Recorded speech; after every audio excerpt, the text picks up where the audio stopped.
1, 2. So we double. 5 with the right hand.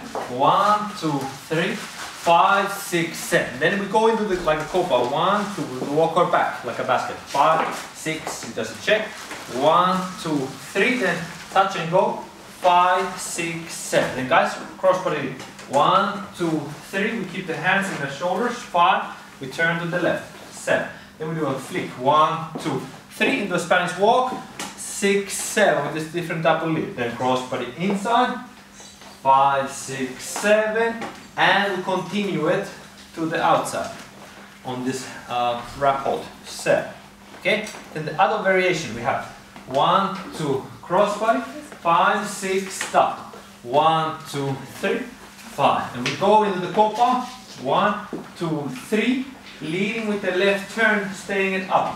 1, and then we go into this routine, back, 6, 7. Then we do a flick, 2, 3, with the inside, 6, or free spin.